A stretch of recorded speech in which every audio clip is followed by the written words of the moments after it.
ಮತ್ತೊಮ್ಮೆ ನನ್ನ ಪ್ರೀತಿಯ ವಿದ್ಯಾರ್ಥಿಗಳಿಗೆ ಜ್ಞಾನಗಣಿತ ಯೂಟ್ಯೂಬ್ ಚಾನಲ್ಗೆ ಸ್ವಾಗತ. ನಾವು ಕಳೆದ ಕ್ಲಾಸ್ನಲ್ಲಿ ಸಮಾಂತರ ಶ್ರೇಣಿಯಲ್ಲಿ ಒಂದು ಲೆಕ್ಕನ ನೋಡಿದ್ವಿ. ಎಕ್ಸಾಮ್ಗೆ ಒಂದು ಈಸಿ ಲೆಕ್ಕ ಯಾವ ಥರ. ಈಗ ಅದರಲ್ಲೇ ಇನ್ನೊಂದು ಎಕ್ಸಾಂಪಲ್ ಉದಾಹರಣೆಯನ್ನು ತಗೊಂಡು ಒಂದು ಲೆಕ್ಕ ಬರ್ದಿದ್ದೀನಿ ನೋಡಿ. 196, 92, 12 ಈ ಸಮಾಂತರ ಶ್ರೇಣಿಯ ಪದಗಳ ಸಂಖ್ಯೆಗಳನ್ನು ಕಂಡುಹಿಡಿಯಿರಿ. ಮತ್ತೆ find the number of terms, ಪದಗಳ ಸಂಖ್ಯೆ ಅಂದ್ರೆ ಏನ್ ಕಂಡುಹಿಡಿಬೇಕು ನಾವಿಲ್ಲಿ? ಪದಗಳ ಸಂಖ್ಯೆ, ನಂಬರ್ ಆಫ್ ಟರ್ಮ್ಸ್ ಅಂದ್ರೆ ನಾವಿಲ್ಲಿ ಎನ್ ಅನ್ನ ಕಂಡುಹಿಡಿಬೇಕು. ಗೊತ್ತಾಯ್ತಾ? ಸೊ ಪದಗಳ ಸಂಖ್ಯೆ ಅಂದ್ರೆ ನಂಬರ್ ಆಫ್ ಟರ್ಮ್ಸ್ ನ ನೀವೇನಾದ್ರೂ ಫೈಂಡ್ ಔಟ್ ಮಾಡ್ಲಿಕ್ಕೆ ಹೇಳಿದ್ರೆ ಏನ್ ಮಾಡ್ಬೇಕು? ನೀವು ಅಲ್ಲಿ ಎನ್ ಅನ್ನ ಫೈಂಡ್ ಔಟ್ ಮಾಡ್ಬೇಕಾಗತ್ತೆ. ಓಕೆನಾ? ಸೊ ಏನೇನ್ ಕೊಟ್ಟಿದ್ದಾರೆ ನಾನು ಹೇಳಿದ್ದೆ ಫಸ್ಟ್ನೇ. 100 ಇದೆ, 96, 92, 12 ಇದೆ. ಓಕೆನಾ? ಸೊ ಫಸ್ಟ್ ಟರ್ಮ್ ಏನಂತ ಬರೀತೀರಿ? ಎ ಇಸ್ ಈಕ್ವಲ್ ಟು 100 ಅಲ್ವಾ? ಸೊ ಫಸ್ಟ್ ಟರ್ಮ್ ಎ ಅಂತ ಬರೀಬೇಕು, ಅದನ್ನ 100. ಮೊದಲನೇ ಪದ ಏನಿರುತ್ತೆ ಅದೇ A1 ಎರಡು ಸೇಮ್ ಆಗುತ್ತೆ. ನೆಕ್ಸ್ಟ್ ಡಿ ಅಂದ್ರೆ ಏನು? A2 minus A1. So d is equal to A2 ಅಂದ್ರೆ ಎಷ್ಟು? 96 ಮೈನಸ್ ಬರೀಬೇಕು, A1 ಅಂದ್ರೆ 100. So d is equal to 100 minus 96 ಎಷ್ಟು? 4. ದೊಡ್ಡ ಸಂಖ್ಯೆ ಬಿಗ್ಗರ್ ನಂಬರ್ ಯಾವುದು? 100. ಅಲ್ಲಿರುವಂತ ಚಿಹ್ನೆ ಯಾವುದು? ಮೈನಸ್. ಎರಡನ್ನು ಏನ್ ಮಾಡಬೇಕು? ಕಳಿಬೇಕು, ಅಂದ್ರೆ ಸಬ್ಸ್ಟ್ರಾಕ್ಟ್ ಮಾಡಬೇಕು. ಆಮೇಲೆ ಬಿಗ್ಗರ್ ನಂಬರ್ ದೊಡ್ಡ ಸಂಖ್ಯೆ ಯಾವ್ದಿರುತ್ತೆ ಅದರ ಚಿಹ್ನೆ ಬರೀಬೇಕು. ಇಲ್ಲಿ ಮೈನಸ್ ಇದೆ. ಸೊ ಇದು ನಮಗೆ ಸಿಕ್ಕಿರುವಂತ ಡಿ ವ್ಯಾಲ್ಯೂ ಅಂದ್ರೆ ಕಾಮನ್ ಡಿಫರೆನ್ಸ್. ನೆಕ್ಸ್ಟ್ ಇನ್ನೇನ್ ಬೇಕಿದ್ರಲ್ಲಿ ನಮಗೆ? ಎನ್. ಸೊ ಲಾಸ್ಟ್ ಯಾವ್ದಿದೆ ಇಲ್ಲಿ? 12. ಸೊ ಅದನ್ನ ನಾವು ಎನ್ ಅಂತ ಹೇಳಿ ಕರಿತೀವಿ. ಓಕೆನಾ? ಇಲ್ಲಿ ನೋಡ್ಬೋದು ನೀವು, ಮೊದಲನೇ ಪದವನ್ನ ಎ ಅಂತ ಕರಿತೀವಿ, ಎರಡನೇ ಟರ್ಮ್ ಮತ್ತೆ ಸೆಕೆಂಡ್ ಟರ್ಮ್ ಮತ್ತೆ ಫಸ್ಟ್ ಟರ್ಮ್ ನೀವು ಮೈನಸ್ ಮಾಡಿದ್ರೆ ಅದು ಡಿಫ್ರೆನ್ಸ್, ಕಾಮನ್ ಡಿಫ್ರೆನ್ಸ್ ಡಿ ಬರುತ್ತೆ. ಇಲ್ಲಿ ಕೊನೆಯ ಪದ ಏನ್ ಕೊಟ್ಟಿದ್ದಾರೆ? 12, ಅದು ಎನ್ ಅಂತ ಹೇಳಿ ಕಂಡಿರ್ತೀವಿ. ಓಕೆನಾ? Last term. ಸೊ ಏನ್ ಕಂಡುಹಿಡಿಬೇಕು ನಾವು? We should find out the value of n. So ಸೂತ್ರ ಏನು? N is equal to a plus of n minus 1 into d. So n ಕೊಟ್ಟಿದ್ದಾರೆ. ಓಕೆನಾ? N means 12 is equal to a ಅಂದ್ರೆ 100 plus n. ನಾವು ಅದನ್ನ ಫೈಂಡ್ ಔಟ್ ಮಾಡಬೇಕಾಗತ್ತೆ. N minus 1 into d ಅಂದ್ರೆ ಎಷ್ಟಿದೆ? ಮೈನಸ್ 4 ಇದೆ. ಓಕೆನಾ? So 12 is equal to 100 plus or minus ಬರೀಬೇಕಾ ನೋಡಿ. ಇದು ಪ್ಲಸ್ ಎನ್, ಇದು ಮೈನಸ್ 4. ಪ್ಲಸ್ ಇಂಟು ಮೈನಸ್ ಏನಾಗುತ್ತೆ? ಮೈನಸ್. 4 into n 4n. ಓಕೆನಾ? ಸೊ ಇದು ಪ್ಲಸ್, ಇದು minus. So plus into minus minus.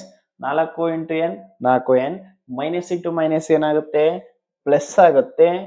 4 1s 4, 4 only 4. ಓಕೆನಾ? Next 12 is equal to 100 plus 4 ಏನಾಗುತ್ತೆ? 104. ಕರೆಕ್ಟ್ ಅಲ್ವಾ? Minus 4n. ಓಕೆನಾ? ಸೊ ಕೆಲಸ ಮಾಡೋಣ ನೋಡಿ. ಈ ಮೈನಸ್ 4n ಈ ಕಡೆ ತಗೊಬನ್ನಿ, ಈ 12 ನ ಏನ್ ಮಾಡಿ ಈ ಸೈಡ್ ತಗೊಂಡೋಗಿ. ಸೊ ಏನಾಗುತ್ತೆ? ಮೈನಸ್ 4 ಈ ಕಡೆ ಬಂದ್ರೆ ಈಕ್ವಲ್ಸ್ ಇಂದ ಈ ಕಡೆ ಬಂದ್ರೆ ಏನಾಗುತ್ತೆ? ಪ್ಲಸ್ 4n ಆಗುತ್ತೆ. 104 ಹಾಗೆ ಇರುತ್ತೆ.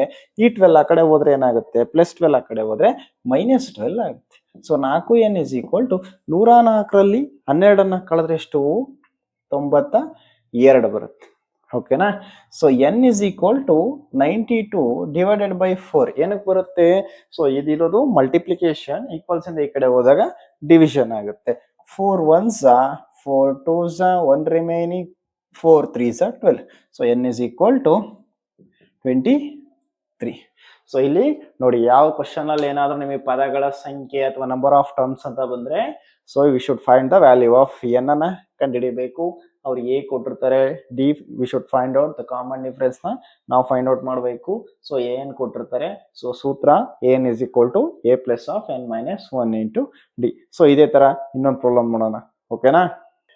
ನೋಡಿ, ಈಗ ಅದೇ ತರ ಇನ್ನೊಂದು ಎಕ್ಸಾಂಪಲ್ ನ ಇಲ್ಲಿ ಬರ್ತಿದ್ದೀನಿ.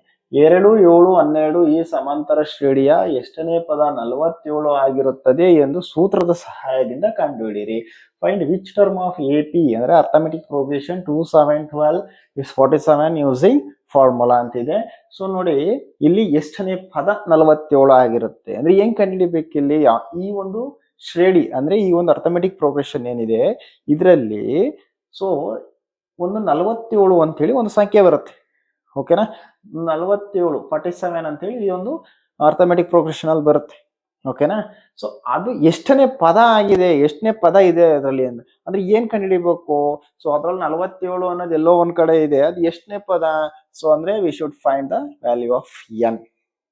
ಓಕೆನಾ, we should find the value of n. So ಏನೇನ್ ಕೊಟ್ಟಿದ್ದಾರೆ ನಾನು ಹೇಳಿದೀನಿ. ಮೊದಲನೇ ಪದನ ಎ ಅಂತ ತಗೊಳ್ಳಿ. ಡಿ ಅಂದ್ರೆ ಏನು, A2 minus A1. So A2 ಅಂದ್ರೆ 7, A1 ಅಂದ್ರೆ 2. So d is equal to 5 ಆಗುತ್ತೆ. ಕರೆಕ್ಟ್. ಸೊ 47 ಆಗಿರುತ್ತದೆ ಅಂದ್ರೆ ಏನು. ಸೊ ಅಂದ್ರೆ ಇಲ್ಲಿ ಎ ಎನ್ ಅನ್ನ ಅವ್ರು ಕೊಟ್ಟಿದ್ದಾರೆ ಏನಂತ, 47 ಅಂತೇಳಿ. ಓಕೆನಾ, a n is equal to 47. ಏನಕ್ಕೆ, we should find the value of n. So same an is equal to a plus of n minus 1 into d. ಓಕೆನಾ, so an 47 is equal to a means 2 plus of n minus 1 into 5. So first ಏನ್ ಮಾಡಬೇಕು, 47 ಹಾಗೆ ಬರೀರಿ, is equal to 2 plus plus into plus plus ಆಗುತ್ತೆ, 5 into n, 5n minus into plus ಏನು minus. So 5 ones are 5. ಕರೆಕ್ಟಾ.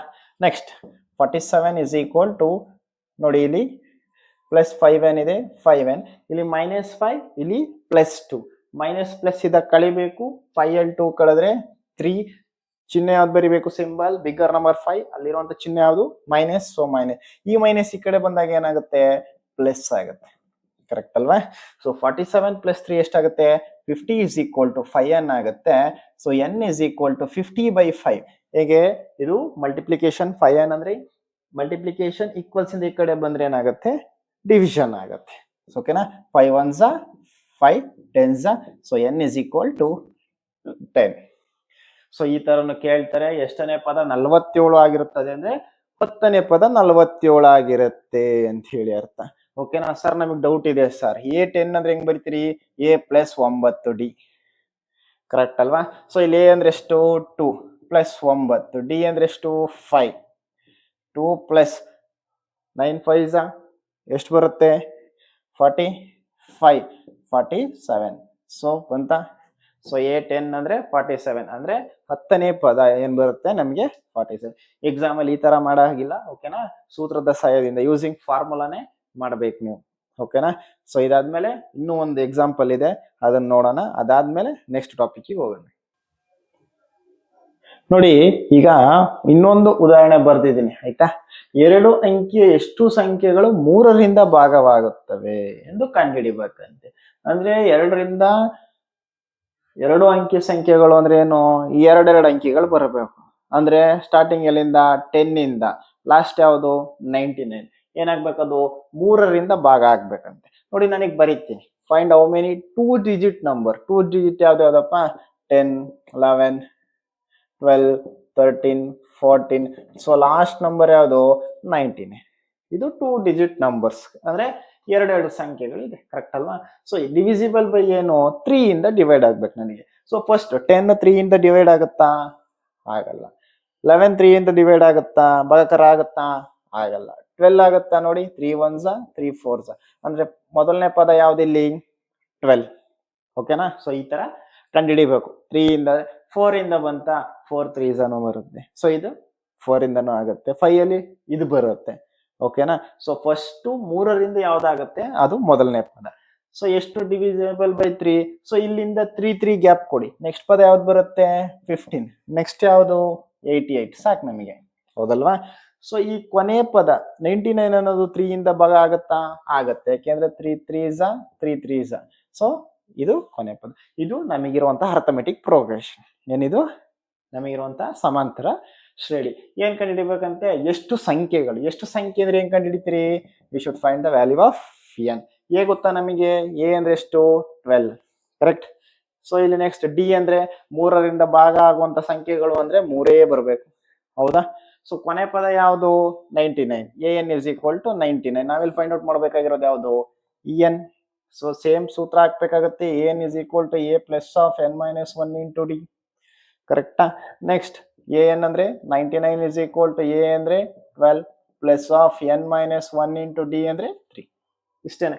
N so 2 ಅಂಕಿ ಸಂಖ್ಯೆಗಳು, 3 ಅಂಕಿ ಸಂಖ್ಯೆ ಕೊಟ್ಟರೆ ಇಲ್ಲಿಂದ ಶುರು ಮಾಡ್ತೀರಾ 100, 101, 102 ಇಂದ 999. ಓಕೆನಾ. ಸೊ ಈ ತರ ಸಂಖ್ಯೆಗಳು 3 digits number, 2 digits number, 1 digit number ಕೊಟ್ರೆ ಸೇಮ್ 1 2 3 ಇಂದ ಶುರು ಮಾಡಬೇಕು. ಓಕೆನಾ. ಸೊ ಈ ತರ ಮಾಡಬೇಕು. ಸೊ ಇಲ್ಲಿ ನಿಮಗೆ ಒಂದು ಸಮಾಂತರ ಶ್ರೇಣಿ ಬರುತ್ತೆ, ಅಲ್ಲಿ A N D A N ನಮಗೆ ಏನ್ ಬೇಕು ಏನನ್ನ ಕೊಟ್ಟಿದ್ದಾರೆ ಕಂಡುಹಿಡಿಲಿಕ್ಕೆ ನೋಡಿ ಇಲ್ಲಿ ಎನ್ ಕೊಟ್ಟಿದ್ದಾರೆ. 99 is equal to 12 plus 3 into n 3n minus plus ಏನಾಗುತ್ತೆ minus 3 ones are 3. 99 is equal to 12 minus 3 ಎಷ್ಟಪ್ಪ 9 is plus 3n. ಈ 9 ಈ ಕಡೆ ಬಂದ್ರೆ ಏನಾಗುತ್ತೆ ಈಕ್ವಲ್ಸ್ ಇಂದ 99 ಪ್ಲಸ್ ಇದು ಈ ಕಡೆ ಬಂದ್ರೆ minus is equal to 3n. So ಏನಾಗುತ್ತೆ 90 is equal to 3n. ಗುಣಾಕಾರ ಕರೆಕ್ಟಾ. So n is equal to 90 divided by 3 ಕರೆಕ್ಟಾ. 3 ಈ ಕಡೆ ಬರುತ್ತೆ ನೋಡಿ ಇಲ್ಲಿ ಬರುತ್ತೆ ಹೌದಲ್ವಾ. So 3 ones are 3 3s are 0. So n is equal to ಏನು 30. ಸೊ ಇದೆಲ್ಲ ಈಸಿ ಪ್ರಾಬ್ಲಮ್ಸ್ಗಳು. ಓಕೆನಾ. ಸೊ ಏನು ಅಂದ್ರೆ ಕೊಟ್ಟಿರುವಂತದ್ದನ್ನ ಕ್ವಶನ್ ಅರ್ಥ ಮಾಡ್ಕೊಳ್ಳಿ. 2 ಡಿಜಿಟ್ಸ್ ಕೊಟ್ಟಿದಾನ, 2 ಅಂಕಿ ಸಂಖ್ಯೆಗಳ 3 ಡಿಜಿಟ್ಸ್ ಎಷ್ಟರಿಂದ ಡಿವೈಡ್ ಆಗತ್ತೆ ನೋಡಿ ಇಲ್ಲಿ. ಇಲ್ಲಿ ಡಿವಿಸಿಬಲ್. ಸೊ ಕೆಲವು ಪ್ರಾಬ್ಲಮ್ ಅಲ್ಲಿ ನಿಮಗೆ ಮಲ್ಟಿಪ್ಲಿಕೇಶನ್ ಗುಣಾಕಾರನೂ ಕೊಡ್ತಾನೆ, ಗುಣಾಕಾರ ಆಗತ್ತಾ ಯಾವ್ಯಾವ ಸಂಖ್ಯೆಯಿಂದ ಬರುತ್ತೆ. ಸೊ ಅದನ್ನು ನೀವು ಅಲ್ಲಿ ಮಲ್ಟಿಪ್ಲಿಕೇಶನ್ ಮಾಡ್ಬೇಕಾಗತ್ತೆ, ಬರುತ್ತೋ ಇಲ್ವೋ ಚೆಕ್ ಮಾಡ್ಬೇಕಾಗತ್ತೆ. ಓಕೆನಾ. ಸೇಮ್ ಇದೇ ತರ ಪ್ರಾಬ್ಲಮ್ಸ್ಗಳು ನಿಮಗೆ ಎಕ್ಸಾಮ್ಗೂ ಬರ್ಬೋದು. ಓಕೆನಾ. ಸೊ ನೆಕ್ಸ್ಟ್ ಇದರಲ್ಲಿ ನೆಕ್ಸ್ಟ್ ಸಮ್ ಮೊತ್ತ ಅಂತ ಹೇಳಿದ್ದೆ ನಿಮಗಲ್ಲೇ ಫಸ್ಟ್ನೇ ಕ್ಲಾಸಲ್ಲಿ ಒಂದು ಹೇಳಿದ್ದೆ ಮೊತ್ತ ಅಂತ ಹೇಳಿ, ಗೊತ್ತಾಯ್ತಾ. ಸೊ ಈಗ ಅದ್ರ ರಿಲೇಟೆಡ್ ಒಂದೆರಡು ಪ್ರಾಬ್ಲಮ್ಸ್ಗಳನ್ನ ಮಾಡೋಣ. ಸೊ ಅದಾದ್ಮೇಲೆ ನಿಮಗೆ ಮಾಡೆಲ್ ಪೇಪರ್ಸ್ ಅಲ್ಲಿ ಕೇಳಿರುವಂತಹ ಎಲ್ಲಾ ಲೆಕ್ಕಗಳನ್ನ ನಾವು ಮಾಡ್ತಾ ಹೋಗೋಣ. ಓಕೆನಾ. Thank you. ಸೊ ಲಾಸ್ಟ್ ಕ್ಲಾಸಲ್ಲಿ ಎ ಎನ್ ಅಂದ್ರೆ ಕೊನೆಯ ಪದ ಲಾಸ್ಟ್ ಅನ್ನ ಕಂಡುಹಿಡಿಯುವಂತ ಒಂದು ಸೂತ್ರ ಅಥವಾ ಎಂತ ಯಾವ ಪದ ಎನ್ ಆಗಿರುತ್ತೆ ಓಕೆನಾ ಅಂತದನ್ನ ಕಂಡುಹಿಡಿತೀವಿ. ಈ ಒಂದು ಕ್ಲಾಸ್ನಲ್ಲಿ ನಾವು ಈಗ ಒಂದು ಸೂತ್ರ ಬರ್ತಿದ್ದೀನಿ. ಸೊ ಸಮ್ ನಾನು ಹೇಳಿದ್ದೆ ಲಾಸ್ಟ್ ಕ್ಲಾಸ್, ಸಮ್ ಅನ್ನ ಕಂಡುಹಿಡಿಯೋದು ಹೆಂಗೆ ನೋಡಿ ಪದ್ಧತಿ. ಮೊದಲ 20 ಧನ ಪೂರ್ಣಾಂಕಗಳ ಮೊತ್ತವನ್ನ ಕಂಡುಹಿಡಿಯಿರಿ. ಓಕೆನಾ. Find the sum of first 20 positive integers using formula. So ಎಲ್ಲಿ ನಿಮ್ಗೆ ಮೊತ್ತ ಅಥವಾ ಸಮ್ ಅಂತ ಬರುತ್ತೆ ನೀವು ಯಾವ ಸೂತ್ರನ ಯೂಸ್ ಮಾಡ್ಬೇಕಾಗತ್ತೆ S n sum of numbers. ಓಕೆನಾ. ಸೊ ಸೂತ್ರ ಏನಪ್ಪಾ ಅಂದ್ರೆ ಏನ್ ಬರೀತೀರಿ n/2 into 2a plus of n-1 into d. Correct ಅಲ್ವಾ. S n is equal to n/2 into 2a 2a plus of n-1 into d ಅಂತೇಳಿ ನೀವಿಲ್ಲಿ ಕಂಡುಹಿಡಿತೀರಿ. ಸೊ ಇದರಲ್ಲಿ ನೋಡಿ 20 ಧನ ಪೂರ್ಣಾಂಕಗಳ ಮೊತ್ತವನ್ನ ಅಥವಾ sum of first positive integer ಯಾವ್ದಾಗುತ್ತೆ, ಫಸ್ಟ್ ಪಾಸಿಟಿವ್ ಇಂಟೀಜರ್ಸ್ಗಳು ಯಾವ್ದು ನಮಗೆ ನೋಡಿ ಯಾವುದು 2 4 6 ನೆಕ್ಸ್ಟ್. ಸೊ ಅದೇ ತರ ಯಾವ್ದು ಬರುತ್ತೆ ಲಾಸ್ಟ್ ಅಲ್ಲಿ ಯಾವ್ದೋ ಒಂದು ಬರುತ್ತೆ. ಕರೆಕ್ಟ್ ಅಲ್ವಾ. ಸೊ ಯಾವ್ದು ಬರುತ್ತಪ್ಪ ಲಾಸ್ಟ್ ಅಲ್ಲಿ ಸಮ್ ಆಫ್ ಮೊದಲ 20 ಧನ ಪೂರ್ಣಾಂಕಗಳ ಮೊತ್ತವನ್ನ ಕಂಡುಹಿಡಿಯಿರಿ. ಸೊ ನಾವು ಸ್ಟಾರ್ಟ್ ಮಾಡಿರೋದು 2 4 6 ಕರೆಕ್ಟ್ ಅಲ್ವಾ. ಸೊ ಈಗ ನೋಡ್ಬೋದು ಇಲ್ಲಿ ಸೇಮ್ ಅದರಲ್ಲಿ ಹಾಗೆ ಮೊದಲನೇ ಪದ a is equal to 2, d is equal to a2 minus a1, same a2 minus a1 4 minus 2, so d is equal to 2. A ಸಿಕ್ಕಾಯ್ತು, ಡಿ ಸಿಕ್ಕಾಯ್ತು. ಎಷ್ಟು ಪದ ಕೇಳಿದರೆ ಮೊದಲ 20 ಪದಗಳು ಕರೆಕ್ಟ್ ಅಲ್ವಾ. ಸೊ ಅಂದ್ರೆ n is equal to 20. 30 positive integers ಅಂದ್ರೆ n is equal to 30. 10 positive integers ಅಂದ್ರೆ n is equal to 10. So ಈ ತರ ಮಾಡ್ತಾ ಹೋಗ್ಬೇಕು ನೋಡಿ. ಈಗ ಸೂತ್ರ ಹಾಕೋಣ. s is equal to n ಅಂದ್ರೆ ಏನು s20. s20 is equal to n means 20 divided by 2 2 into a means 2 ನೋಡಿ ಈ ತರ ಬ್ರಾಕೆಟ್ ಅಲ್ಲಿ ಬರೀರಿ ನೀಟಾಗಿ. ಓಕೆನಾ. ಪ್ಲಸ್ ಆಫ್ n ಅಂದ್ರೆ ಎಷ್ಟು 20 minus 1 into D means 2. So ಈ ತರ ನೀಟಾಗಿ ಫಸ್ಟ್ ಕೊಟ್ಟಿರುವಂತ ಸೂತ್ರ ನೀವು ಏನ್ ಬರ್ದಿರ್ತೀರಿ ಫಾರ್ಮುಲಾ ಅದಕ್ಕೆ ಸಬ್ಸ್ಟಿಟ್ಯೂಟ್ ಅನ್ನು ನೀಟಾಗಿ ಮಾಡ್ಕೊಳ್ಳಿ. ಓಕೆನಾ. So s20 is equal to 2 ones are 2 tens ಕರೆಕ್ಟಾ. ಸೊ 10 ಆಫ್ 2 2s ಎಷ್ಟು 4 plus 20 minus 1 19 into 2. So s20 is equal to 10 of ಕರೆಕ್ಟಾ. ಸೊ 10 ಆಫ್ 4 ಪ್ಲಸ್ 19 2s ಎಷ್ಟು 19 ಎಷ್ಟು 38. So s20 is equal to 10 of ಎಷ್ಟು ಬರುತ್ತೆ ಇದೆರಡನ್ನು ಕೂಡಿದ್ರೆ ನಮಗೆ 42 ಬರುತ್ತೆ. s20 is equal to 10 bracket ಇದ್ರೆ ಮಲ್ಟಿಪ್ಲಿಕೇಶನ್ 10 ಇಂಟು 42 ಅಂದರೆ 420 ಕರೆಕ್ಟ್ ಅಲ್ವಾ. ಸೊ ಈ ತರ ನಾವು ಲೆಕ್ಕ ಮಾಡ್ಬೇಕು. ಇದನ್ನ ಫಸ್ಟ್ ಕ್ಯಾನ್ಸಲ್ ಆಗೋದಿದ್ರೆ ಮಾಡ್ಕೊಳ್ಳಿ, ಇಲ್ಲಾಂದ್ರೆ ಬರುತ್ತೆ. ಇದನ್ನ ಹಾಗೆ ಇಟ್ಕೊಳ್ಳಿ. ಫಸ್ಟ್ ಬ್ರಾಕೆಟ್ ಅಲ್ಲಿ ಇರೋದನ್ನ ನೀವು ತೆಗಿಬೇಕು, ಮೈನಸ್ ಮಾಡಿ -2 ಹಾಗೆ ಬರೀರಿ. ಇಲ್ಲಿದ್ರೆ ಗುಣಾಕಾರ ಮಲ್ಟಿಪ್ಲಿಕೇಶನ್ ಮಾಡಿ, ನೆಕ್ಸ್ಟ್ ಇದನ್ನ ಮಲ್ಟಿಪ್ಲಿಕೇಶನ್ ಮಾಡಿ, ಇದನ್ನ ಕೂಡಿ ನೆಕ್ಸ್ಟ್ ಮಲ್ಟಿಪ್ಲಿಕೇಶನ್ ಮಾಡಿ. ಸ್ಟೆಪ್ ಬೈ ಸ್ಟೆಪ್ ನ ನೀಟಾಗಿ ಮಾಡ್ತಾ ಹೋಗಿ, ನಿಮಗೆ ಆನ್ಸರು ನೀಟಾಗಿ ಬರುತ್ತೆ. ಓಕೆನಾ. ಸೊ ಇದು ಸಮ್ ಮೊತ್ತ ಕೊಟ್ಟಾಗ ಮಾಡುವಂತ ಒಂದು ಮೆಥಡ್. ಎಲ್ಲ ಸೇಮ್ ಪ್ರೊಸೀಜರ್, ಎಲ್ಲ ಸೇಮ್. ಅಲ್ಲಿ ನಿಮಗೆ ಏನಾರ ಮಿಸ್ ಆಗಿ SN sum of this numbers is equal to 420 find the number of terms ಅಂದ್ರೆ ಸೇಮ್ ಇಲ್ಲೂ ಎನ್ನನ್ನೇ ಕಂಡುಹಿಡಿಬೇಕು. ಸೊ ಒಟ್ಟು ಮೊತ್ತ 420 ಅಂದ್ರೆ ಎಷ್ಟು ಪದಗಳಿದಾವೆ ಅಂತ ಕೇಳ್ತಾನೆ, ಈಗ ಎನ್ ಕಂಡುಹಿಡಿಬೇಕು. ಸೊ ಎನ್ ಕೊಟ್ರೆ ಎ ಕೇಳ್ತಾನೆ, ಎ ಕೊಟ್ರೆ ಡಿ ಕೇಳ್ತಾನೆ. ಸೊ ಯಾವ್ದನ್ನ ಕೊಡ್ತಾರೆ ಅದನ್ನ ನೀಟಾಗಿ ಇಟ್ಕೊಳ್ಳಿ. ಸೊ ಇಷ್ಟೇ ನಿಮಗೆ ಗೊತ್ತಿರಬೇಕಾಗಿರುವಂಥದ್ದು ಇಂಪಾರ್ಟೆಂಟ್. ಇಲ್ಲಿ ಎ ಅಂದ್ರೆ ಮೊದಲನೇ ಪದ ಫಸ್ಟ್ ಟರ್ಮ್, ಡಿ ಅಂದ್ರೆ ಕಾಮನ್ ಡಿಫರೆನ್ಸ್ ಹೆಂಗ್ ಕಂಡುಹಿಡಿಬೇಕು, A2 - A1. A1 ಯಾವುದು ಇದೇನೆ, A1 A2 A3. ಎ ಅಂದ್ರು ಅದೇನೆ, A1 ಅಂದ್ರು ಅದೇನೆ. ನೆಕ್ಸ್ಟ್ ಎನ್ ಅವ್ರು ಕೊಟ್ಟಿರ್ಬೋದು, ಇಲ್ಲ ಕೊಟ್ಟಿಲ್ದಿರ್ಬೋದು, ನೀವು ಫೈಂಡ್ ಔಟ್ ಮಾಡಬೇಕು. ಓಕೆನಾ. ಸೊ ಇಲ್ಲಿ ಎನ್ ಅಂತ ಕೊಟ್ಟಿಲ್ಲ. 20 ಪಾಸಿಟಿವ್ ಇಂಟೀಜರ್ಸ್ ಅಂದ್ರೆ 20 ಪದಗಳು ಎಷ್ಟಿದಾವೆ ಇಷ್ಟೇ. ಸೊ 20 ಪದಗಳನ್ನ ನೀವು ಕೂಡಿದಾಗ ಎಷ್ಟು ಬರುತ್ತೆ ನಿಮಗೆ, ಸಮ್ ಮಾಡಿದಾಗ 420 ಅಂತೇಳಿ ಆನ್ಸರ್ ಬರುತ್ತೆ. ಓಕೆನಾ. ಸೊ ಈ ತರ ಮಾಡಬೇಕು, ಎಕ್ಸಾಮ್ ಅಲ್ಲಿ ಕೊಡ್ತಾರೆ. ಸೊ ಈಗ ನಾವು ನೆಕ್ಸ್ಟ್ ನಿಮ್ಮ ಮಾಡೆಲ್ ಪೇಪರ್ಸ್ ಅಲ್ಲಿ ಕೊಟ್ಟಿರುವಂತಹ ಅಷ್ಟು ಕ್ವಶನ್ಸ್ ಗಳನ್ನ ಸಾಲ್ವ್ ಮಾಡೋಣ. ಓಕೆನಾ. Thank you.